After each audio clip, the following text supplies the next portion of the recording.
Alors, j'ai eu des nouvelles de quelques camarades de la classe. Ils vont très bien. J'ai eu des photos de leur travail, de certains dessins. N'oubliez pas, n'hésitez pas à m'en envoyer sur l'application Classe Dojo. Alors aujourd'hui, nous sommes jeudi. Alors, je vous ai préparé ce petit affichage. Alors, j'espère que vous le voyez bien. L'affichage des jours de la semaine. Alors, nous avons lundi, mardi, mercredi, jeudi, vendredi, samedi et dimanche. Alors, où se trouve le jour jeudi? Eh bien, c'est celui-là, celui qui se situe à la 4e place. 1, 2, 3, 4, 4e place, et qui est en rose. Alors, comme d'habitude, nous allons l'épeler et l'écrire. Allez, let's go! Regardez bien le jour de la semaine, jeudi. En haut, en blanc, c'est l'écriture capitale. Nous avons, en partant de la gauche, le J, le E, le U, le D et le I. L'écriture script est représentée en vert, le J, le E, le U, le D et le I. Maintenant, si nous faisons chanter chaque lettre, voici ce qu'elle dirait. J, E, U, D, I. Maintenant, je vais cacher les lettres du mot jeudi. Quelle est la lettre cachée? Je vous laisse réfléchir un peu. Le E.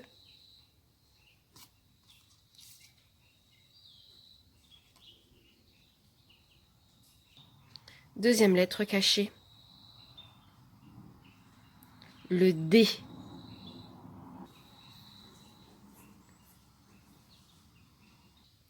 Troisième lettre cachée.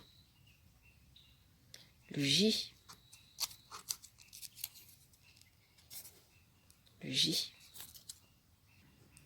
Quatrième lettre cachée. Allez, réfléchissez un peu. Le U, bien sûr. Et enfin, quelle est cette lettre qui est cachée? Le I. Alors maintenant, vous allez me suivre pas à pas pour écrire le mot jeudi. Je vous l'expliquer. Nous n'écrivons pas en France. En script, par contre, nous lisons les lettres qui sont représentées tout en bas. Nous allons donc recopier les lettres en capitale, celles qui sont sur la bande blanche. Alors on y va. Le J.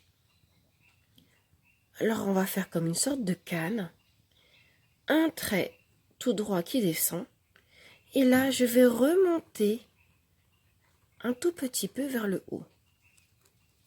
Le J. Deuxième lettre, le E. Un trait debout ou un trait vertical, un trait horizontal, un autre horizontal et un troisième horizontal, le E. Nous allons nous attaquer maintenant à la lettre U. C'est un pont à l'envers. Je descends et je vais remonter sans lever le feutre. Je remonte, je remonte, je remonte et stop, je m'arrête. Je m'arrête au même niveau que mon point de départ. Le D. Un trait debout ou un trait vertical. Et là, on va lui faire un gros ventre ou un pont sur le côté.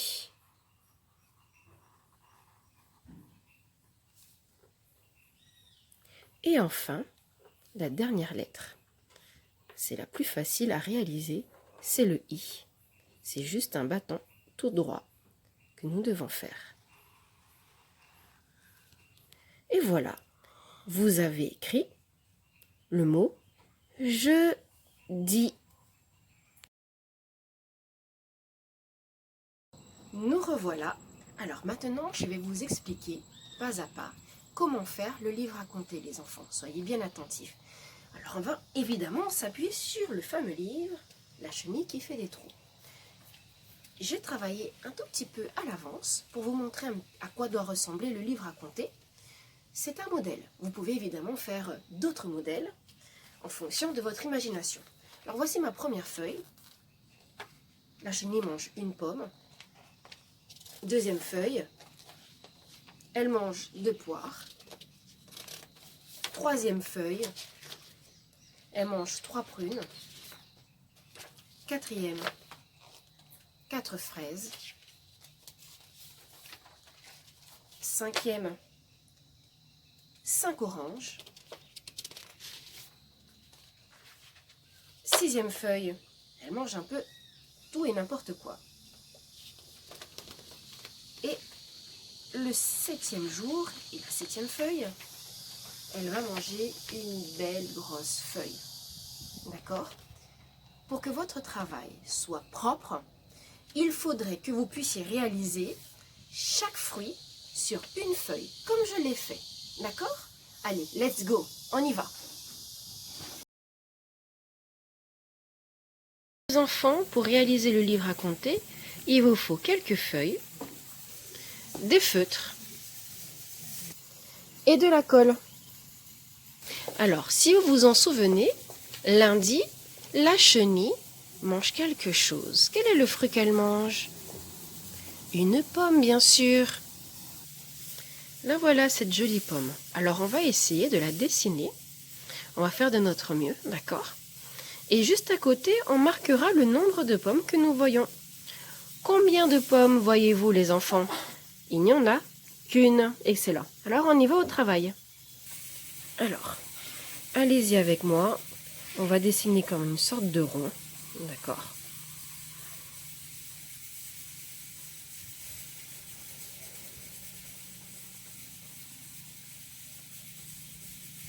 Voilà. Et ici, on mettra la petite queue de la pomme.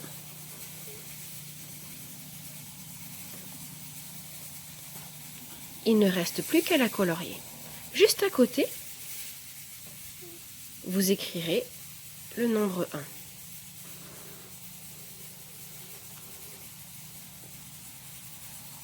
Et pour les plus doués d'entre vous, vous réaliserez un carré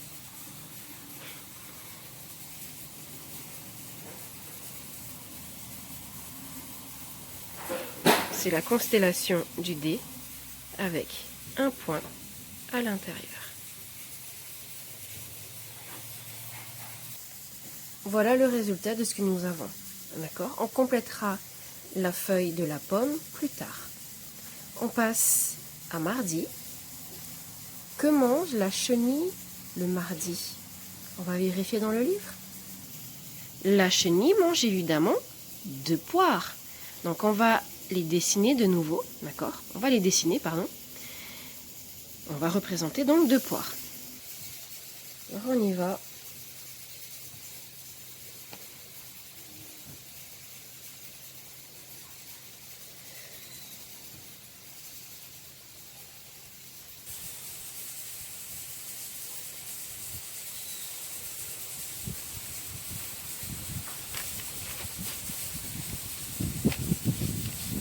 Et la deuxième poire.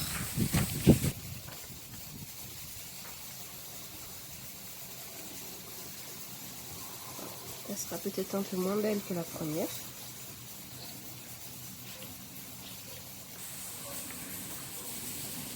À côté, je marque le nombre de poires. Ici le 2. un point.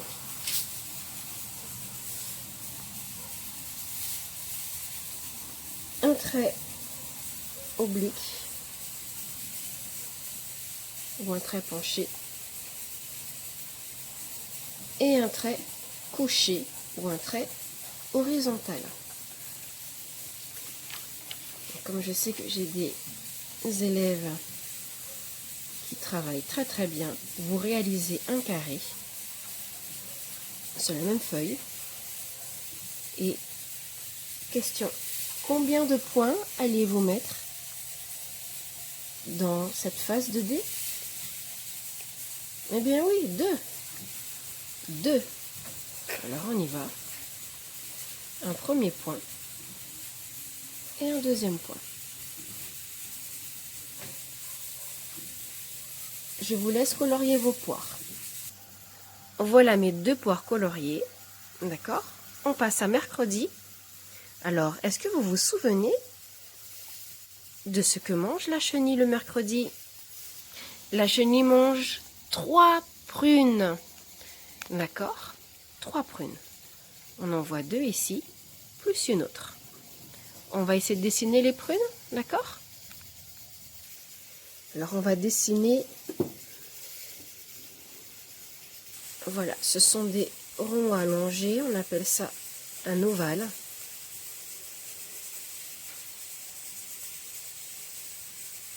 À côté, la deuxième prune.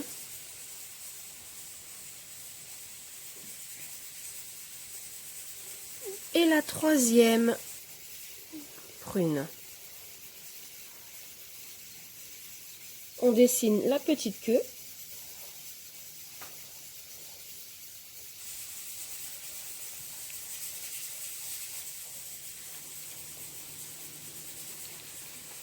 Et je vous propose de dessiner la feuille qui est rattachée à la prune. Alors, regardez, ne vous inquiétez pas, il n'y a rien de très difficile.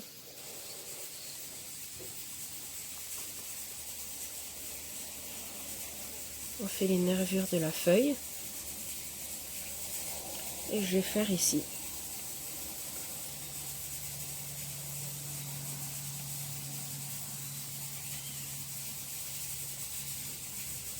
On fait des petits traits obliques pour faire les nervures de la feuille.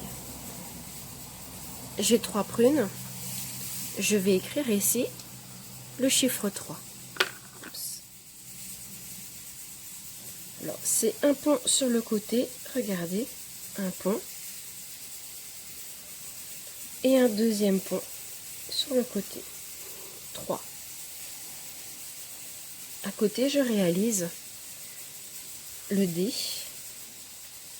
Un carré. Combien de points est-ce que je vais dessiner? Un point, 2 points, 3 points. D'accord? Un point, 2 points, 3 points.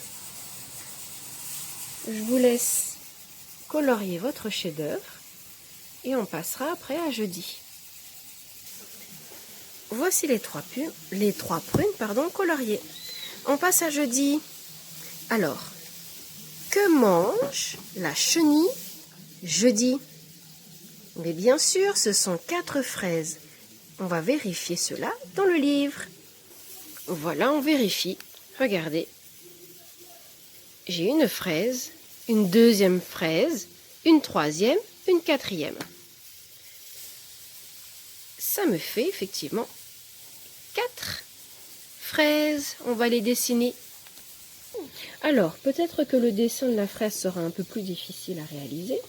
Vous demanderez soit à papa, à maman, de le faire pour vous. Sinon, vous pouvez très bien l'imprimer sur Internet. D'accord? Allez, ça ressemble un peu à des poires, mais elles sont un peu plus petites. Elles ne sont pas obligées d'être ressemblantes. Parce que dans la nature, évidemment, les fruits ne se ressemblent pas tous. Il y a des petites fraises plus grosses, des fraises un peu plus difformes. Et puis là, on va faire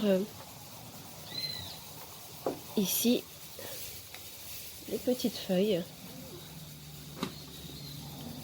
qu'on voit sur les fraises.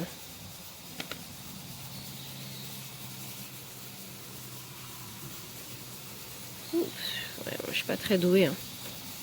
Mais bon, j'essaye quand même. Voilà. Et je fais la petite queue de la fraise.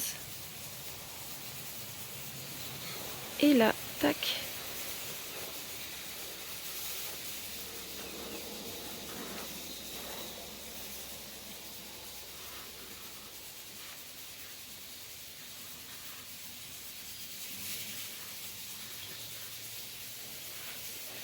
Voilà.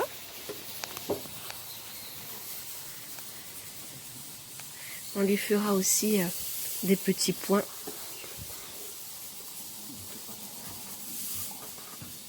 Voilà. Et on réalisera des petits points comme ceci sur la fraise. Et oui, tout de suite, évidemment, elle ressemble de suite à des fraises. Alors, on en a réalisé 4. N'oubliez pas, 4. Voilà comment est-ce qu'on écrit ce chiffre. Un trait debout, ou un trait vertical, un trait horizontal. Et là, ici, on va traverser le trait horizontal par un trait vertical. 4. Et je fais ma face de dé, de constellation. On se rappelle, il y en a 4. Donc je représente 4 points. Je peux mettre 2 en bas, 2 en haut, pardon, et 2 en bas. Mais vous pouvez le représenter comme vous le désirez, d'accord? J'ai 4. Alors à vous de les colorier et de rendre ces fraises très appétissantes. Donc voici les 4 fraises coloriées. Vendredi, la chenille va manger combien de fruits? Elle mange 5 oranges. 1, 2, 3, 4, 5. 5 oranges. D'accord? Je vous laisse évidemment les dessiner. Vous avez vu bien comment est-ce qu'il fallait s'y prendre. À côté, vous mettrez le nombre correspondant. D'accord? Et samedi, alors elle va manger une variété d'aliments comme un gâteau, une glace, un cornichon, un bout de gruyère, un saucisson, une sucette, un quartier de tarte aux cerises, une saucisse, une brioche et une tranche de pastèque. Alors vous pouvez évidemment les dessiner ou tout simplement récupérer sur des prospectus de magazines alimentaires des photos de gâteaux, de glace et les poser sur la feuille sur laquelle vous écrirez bien ce que mange la chenille. Et enfin, le dimanche, la chenille mange une bonne grosse feuille. Donc vous la représenterez. Alors je vous laisse le temps de pouvoir représenter tout cela et on représentera après, on complétera notre livre à compter avec les jours de la semaine et quelques phrases. J'espère les enfants que vous avez bien compris comment réaliser un livre à compter. Demain, on se voit pour compléter ce livre à compter.